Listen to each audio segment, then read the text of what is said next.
এই যে দেখুন, তোফাজ্জল হত্যা হলো ঢাকা বিশ্ববিদ্যালয়ে। দেখলে যার একটু হৃদয়ে মায়া আছে তার চোখ দিয়ে অটোমেটিক পানি ঝরে। আপনারা ইতিমধ্যে সম্পূর্ণ জেনেছেন, তারপরেও বলতেই হয়, সমবেদনা কষ্ট প্রকাশ করতেই হয়। এই তোফাজ্জল ছেলেটা কি দোষ ছিল তার? এই ছেলেটার মা মারা গেছে, বাবা মারা গেছে, তার বড় ভাই মারা গেছে, সে পাগল প্রায়। আর তাকে চোর ভেবে, এটা যদিও মিথ্যা কথা, উল্টোপাল্টা বকা হচ্ছে বাঁচার জন্য, তাকে চোর ভেবে ধরে আনা হলো, বাচ্চাটাকে খেতে দেওয়া হলো। এগুলি সব ভিডিও ছবি সব প্রকাশ হয়ে গেছে, সোশ্যাল মিডিয়াতে ভাইরাল হয়ে গেছে। সে যে ভাত খাচ্ছে, এটা যে তার জীবনের শেষ খাবার ছিল সে কিন্তু জানতো না।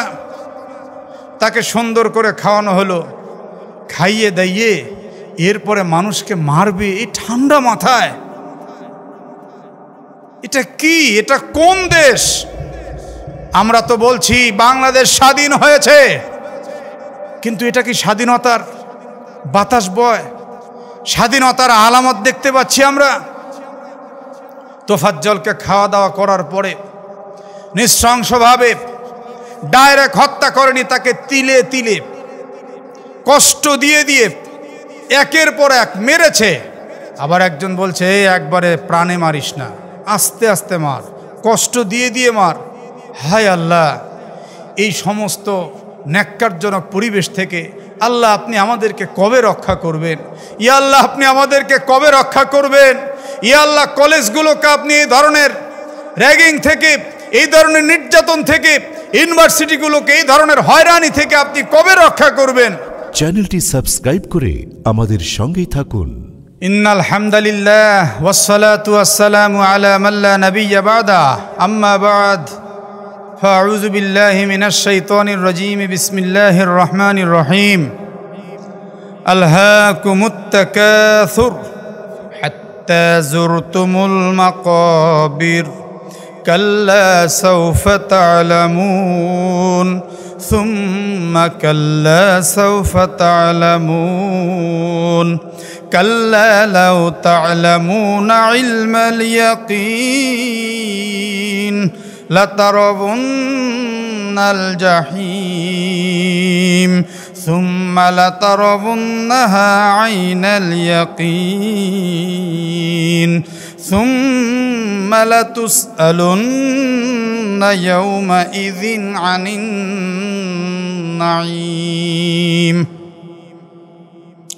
আলহামদুলিল্লাহ, সম্মানিত সুধী এবং শ্রোতামণ্ডলী যারা শুনছেন, 30 নম্বর পারার ধারাবাহিক তাফসিরের আলোকে আজকে আমরা শুনতে যাচ্ছি সূরা তাকাসুর, আলহাকুমুত তাকাসুর। এই সূরাটা আয়াত সংখ্যা রয়েছে 8, শব্দ সংখ্যা 28, অক্ষর সংখ্যা রয়েছে 120টি। এই সূরার বিশেষ কিছু ফজিলত বিভিন্ন তাফসিরের মধ্যে এসেছে, হাদিসের কিতাবের মধ্যে এসেছে। তার 1-2টি ফজিলত বা আমলের কথা আমরা না শুনলেই না। রাসূলুল্লাহ সাল্লাল্লাহু আলাইহি সাল্লাম বললেন, তোমাদের মধ্যে এমন কেউ কি আছে যে প্রতিদিন কোরআনের 1000 আয়াত পাঠ করবে? প্রতিদিন 1000 আয়াত। তো সাহাবায়ে কেরাম বললেন, ইয়া রাসূলুল্লাহ, ইয়া হাবিব আল্লাহ, এমন কারো কি সাধ্য আছে যে প্রতিদিন 1000 আয়াত পাঠ করবে? আল্লাহর হাবিব সাল্লাল্লাহু আলাইহি ওয়াসাল্লাম সূরা তাকাসুর পাঠ করলেন। পাঠ করে বুঝিয়ে দিলেন যে সূরা তাকাসুর এটা যে পাঠ করে আল্লাহ তাবারাক ওয়া তাআলা তাকে 1000 আয়াত পাঠ করার সওয়াব দান করে দেন। সুবহানাল্লাহি ওয়া বিহামদি। হযরত ওমর রাদিয়াল্লাহু আনহু বর্ণনা করেন, রাসূলুল্লাহ সাল্লাল্লাহু আলাইহি ওয়াসাল্লাম ইরশাদ করেছেন, যে ব্যক্তি প্রতি রাত্রে 1000 আয়াত পাঠ করে আল্লাহ তাআলা তাকে সাক্ষাৎ দিবেন, আল্লাহর দিদার তার নসিব হবে। সুবহানাল্লাহি ওয়া বিহামদি।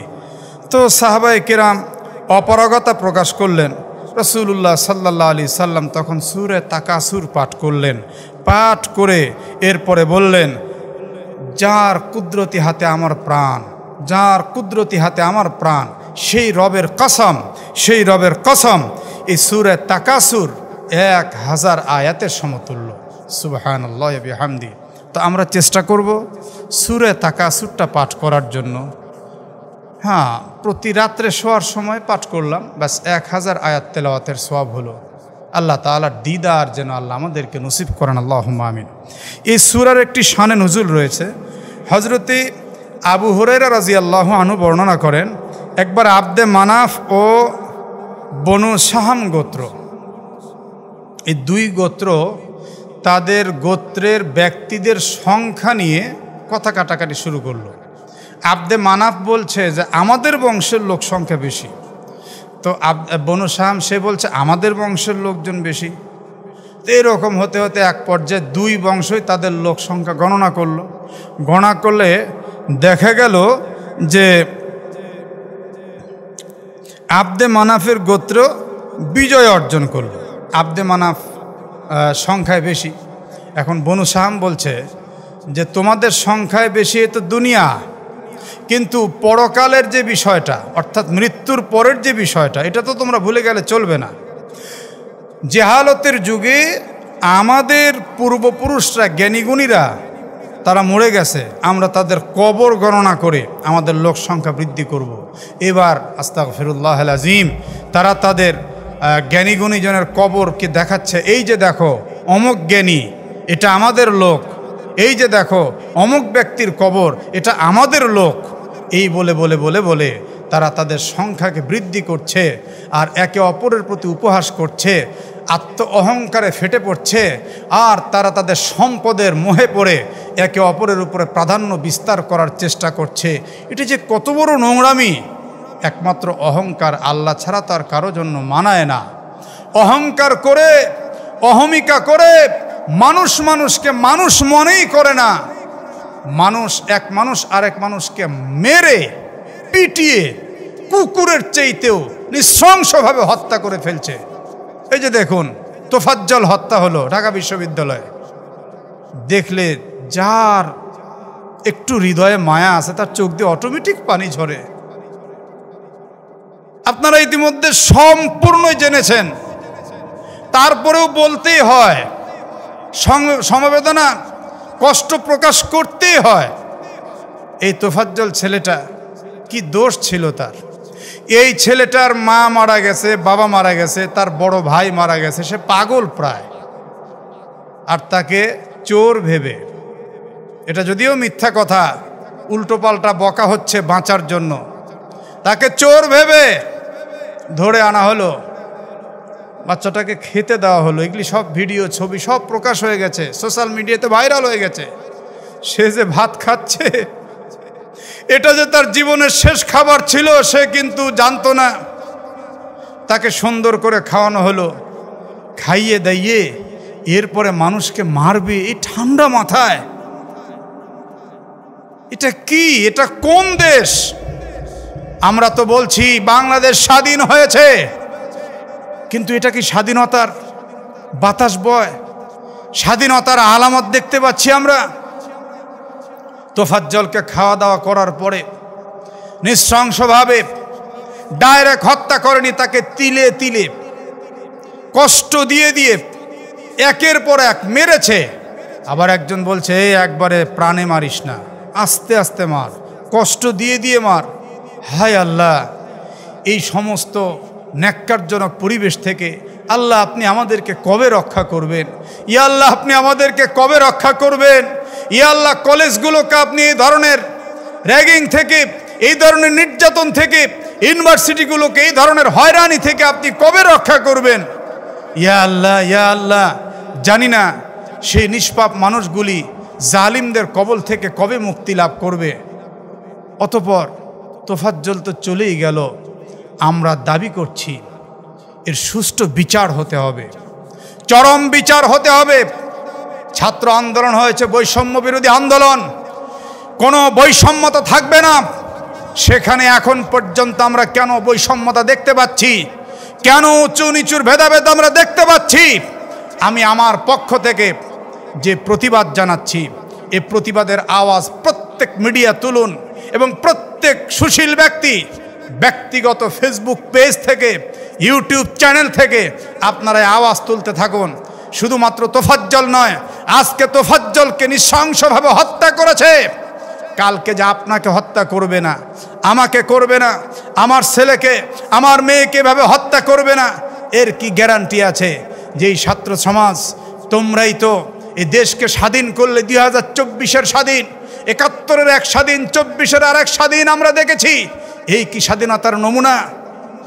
অনুরোধ করছি এর সুষ্ঠু তদন্ত হোক এবং সঠিক বিচার হোক, এবং এই প্রত্যেকটি ইউনিভার্সিটি কলেজগুলো অত্যাচারিত মুক্ত হোক, সুন্দর পরিবেশ হোক, সুশীল ব্যক্তিত্ব সেখান থেকে আমরা আশা করি, আর সুন্দর মস্তিষ্ক নিয়ে সেখান থেকে মানুষ বের হোক, সুন্দর সাহিত্যের চর্চা নিয়ে বের হোক, সামাজিক ব্যক্তিত্ব বের হোক, এটা আমরা আশা করি। আমরা চাই এই কলেজ ইউনিভার্সিটিগুলোর প্রতিটি সেক্টরে সেক্টরে, চাই শিক্ষক হোক, শিক্ষিকা হোক, অথবা কোনো সেক্টর কমান্ডার হোক বা কোনো ভিপি হোক, সবাই যেন সুশীল হয়, সুস্থ মস্তিষ্কের হয়। কলেজ ইউনিভার্সিটিগুলো যেন, হাই স্কুলগুলো যেন একদম মাদক মুক্ত হয়। আমার তো দৃঢ় বিশ্বাস এই তোফাজ্জলকে যারা হত্যা করেছে এ প্রত্যেকটা মাদকাসক্ত ছিল। তাছাড়া স্বাভাবিক মস্তিষ্কের কোনো মানুষ এইভাবে অত্যাচার করে আরেকটা মানুষকে হত্যা করতে পারে না। আমি আমার পক্ষ থেকে প্রতিবাদ জানালাম, এবং সাথে সাথে বলবো অহংকার মুক্ত জীবন গড়তে হবে।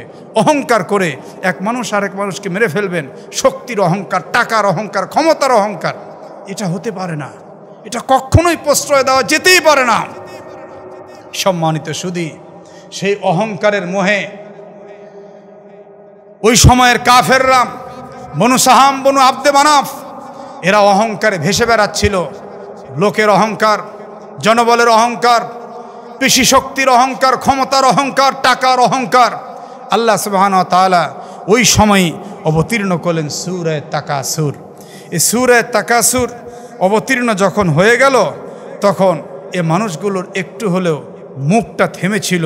আল্লাহ তাআলা তাই বলছেন, আলহাকুমুত তাকাসুর, সম্পদের মোহ তোমাদেরকে এমনভাবে মোহাচ্ছন্ন করে রেখেছে, সম্পদের প্রাচুর্যতা তোমাদেরকে গ্রাস করে রেখেছে, তোমরা সব কিছু ভুলে গিয়েছো, আত্মহারা হয়ে গিয়েছো যে একজন রব আছে, তোমরা বুঝতে পারছো না।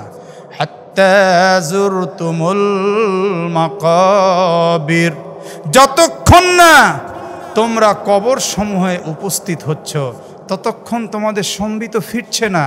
তোমরা সম্পদ আর ক্ষমতার মোহে, অহংকারে তোমরা নিজেদেরকে আল্লাহ ভোলা হয়ে গেছো। কবরে না যাওয়া পর্যন্ত তোমাদের হুঁশ ফিরবে না।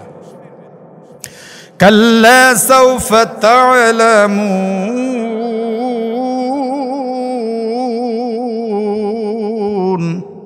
কখনোই নয়, অচিরেই তোমরা জানতে পারবে। তোমরা কি মনে করেছো অহংকার করবে আর এই তোফাজ্জলের মতো যাকে তাকে হত্যা করবে, কলেজ ইউনিভার্সিটি রাস্তাঘাটে মানুষকে নির্যাতন করবে? আমরা কি দেখলাম বিগত সময়ে? আওয়ামী লীগ যেই স্বৈরাচারী আর ফ্যাসিবাদের আচরণ করে মানুষকে 16 বছর কুক্ষিগত করে রেখেছিল, এখন তো আওয়ামী লীগ যা তা, কিন্তু তাদের মতো আরেকটি গোষ্ঠীও আচরণ করে, চাঁদাবাজি করে সমাজকে কুক্ষিগত করে রেখেছে। বলতে চাই, আপনারাও যদি আওয়ামী লীগের মতো আচরণ করেন, জাতি খুব তাড়াতাড়ি আপনাদেরকেও আওয়ামী লীগের মতো ডাস্টবিনে ছুঁড়ে ফেলবে। আপনারা কিন্তু টের পাবেন না যে কিস থেকে কি হয়ে গেল। সাবধান হয়ে যান, সাবধান হয়ে যান। সুম্মা কাল্লা সাউফা তা'লামুন, আল্লাহ বলেন অতঃপর, আবারও বলছি, কখনোই নয়, অচিরেই তোমরা জানতে পারবে, তোমরা বুঝতে পারবে এই অহংকারের ফল কি। মুফাসসিরিন কেরাম উল্লেখ করছেন, সুআ আকিবাতি তাফাখুরিকুম ইনদা নাজি সুম্মা ফিল কবরি, তোমাদের অহংকারের পরিণতি জানতে পারবে মৃত্যু যন্ত্রণার সময়, অতঃপর কবরে অবস্থানের পরে। এই যে অহংকার করছো না, এর পরিণতি অবশ্যই জানতে পারবে। দেখবে মৃত্যুর সময় তোমাদের প্রাণকে খুব কষ্ট দিয়ে দিয়ে বের করা হবে। কবরে যখন যাবে তখন তোমরা বুঝতে পারবে কোথায় আসলাম, সব ফেলে রেখে চলে আসলাম, হায় হায়। তখন কিন্তু হায় হায় করেও কোনো লাভ হবে না। এরপরে আল্লাহ সুবহানাহু ওয়া তাআলা বলছেন, কাল্লা লাউ তা'লামুনা ইলমাল ইয়াকিন লাতারাবুন্নাল জাহিম সুম্মা লাতারাবুন্নাহা আইনাল ইয়াকিন সুম্মা লাতুসআলুন্না ইয়াওমাইযিন আনিন নাঈম। আল্লাহ তাআলা বলেন, কাল্লা, সাবধান, লাউ তা'লামুনা ইলমাল ইয়াকিন, যদি তোমরা জানতে ইলমাল ইয়াকিন, নিশ্চিত জ্ঞানে, লাতারাবুন্নাল জাহিম, অবশ্যই তোমরা দেখবেই আল জাহিম, জাহান্নাম। জাহান্নামের আরেক নাম হলো জাহিম। তো এইখানে ইলমাল ইয়াকিন বলে আল্লাহ তাআলা কি বুঝাচ্ছেন? মুফাসসিরিনে কেরাম উল্লেখ করেছেন, জ্ঞান অর্জনের 3টা স্তর রয়েছে: ইলমুল ইয়াকিন, আইনুল ইয়াকিন, হাক্কুল ইয়াকিন। ইলমুল ইয়াকিন, আইনুল ইয়াকিন, হাক্কুল ইয়াকিন। এখানে ইলমুল ইয়াকিন নিশ্চিত জ্ঞান, আইনুল ইয়াকিন চোখে দেখা জ্ঞান, চাক্ষুষ জ্ঞান, প্রত্যয় জ্ঞান, হাক্কুল ইয়াকিন বাস্তব জ্ঞান। এই 3টার আমি একটা উদাহরণ দিলে খুব ভালো করে বুঝবেন।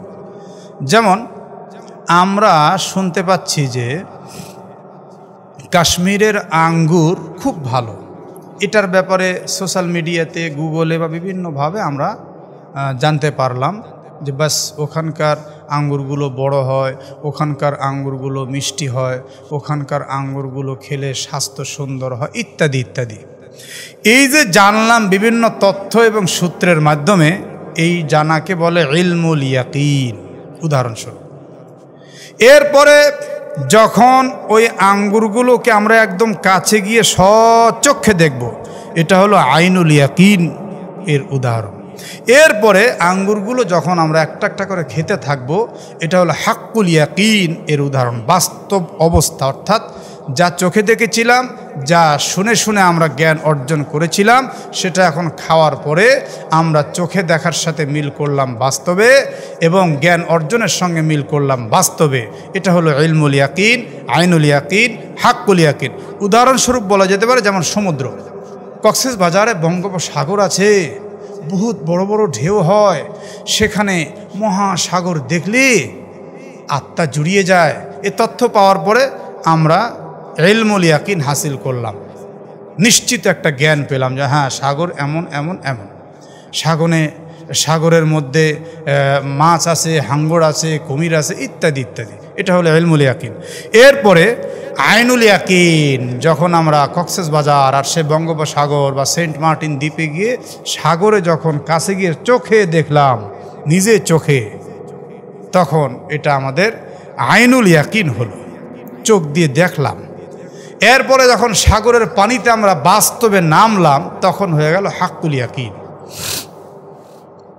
তো আল্লাহ সুবহানাহু ওয়া তাআলা এখানে যে বলছেন ধমক দিয়ে, তোমরা যে অহংকার করছো, তোমরা কিন্তু অবশ্যই লাতারাবুন্নাল জাহিম, অবশ্যই দেখবে জাহান্নাম। এই যে শুনলাম কোরআন থেকে, শোনার পরে যে জ্ঞান অর্জন করলাম, এটা কিন্তু আইনুল ইলমুল ইয়াকিন আমাদের হলো, নিশ্চিত জ্ঞান আমরা পেলাম যে হ্যাঁ, জাহান্নামে আমাদেরকে যেতে হবে। আর যখন আমরা এই চোখ দিয়ে কোরআনে সচক্ষে দেখলাম, লাতারাবুন্নাল জাহিম, অবশ্যই তোমরা দেখবেই আল জাহিম, জাহান্নাম। কোরআনে যখন আমরা দেখলাম চোখ দিয়ে, তখন এটা হলো আমাদের আইনুল ইয়াকিন, চোখে দেখা একটা জ্ঞান। তো দুনিয়াতে আমরা দুটাই পেয়ে যাচ্ছি। এরপরে যখন আমরা কাল হাসরের ময়দানে সচক্ষে জাহান্নাম দেখব, জাহান্নামের বিভীষিকা উপভোগ করব, দেখতে পারবো, আর সেগুলির তাপদাহ এসে আমাদের স্কিনে লাগতে থাকবে, তখন সেটা হবে হাক্কুল ইয়াকিন, বাস্তব জ্ঞান, একদম বাস্তবসম্মত উপভোগ যেটা, সেটা আমরা বুঝতে পারবো। তো মুফাসসিরিনে কিরাম এটার 3টা স্তর বর্ণনা করেছেন, ইলমুল ইয়াকিন, আইনুল ইয়াকিন, হাক্কুল ইয়াকিন। জ্ঞানের 3টে স্তর। সম্মানিত সুধী, এরপরে আল্লাহ সুবহানাহু ওয়া তাআলা বলছেন, সুম্মা লাতারাবুন্নাহা আইনাল ইয়াকিন, অতঃপর অবশ্যই তোমরা তা দেখবে। এই হায়ের মার্জা হলো আল জাহিম, অর্থাৎ তোমরা অবশ্যই জাহান্নাম দেখবে। আইনাল ইয়াকিন, প্রত্যয় দৃষ্টে, একদম সচক্ষে। সুম্মা লাতুসআলুন্না ইয়াওমাইযিন আনিন নাঈম, অতঃপর অবশ্যই তোমাদেরকে জিজ্ঞাসা করা হবে ইয়াওমাইযিন, সে মহাপ্রলয়ের দিন, কিয়ামতের দিন, আনিন নাঈম, নিয়ামত রাজি সম্পর্কে। সুতরাং আমাদেরকে সাবধান হতে হবে। আল্লাহর যত নিয়ামত আমরা উপভোগ করছি, গ্রহণ করছি, এগুলো নিয়ে অহংকার করার কিছুই নেই। আল্লাহর শুকর আদায় করতে হবে। লা ইন শাকারতুম লা আযীদান্নাকুম ওয়া লা ইন কাফারতুম ইন্না আযাবি লাশাদীদ।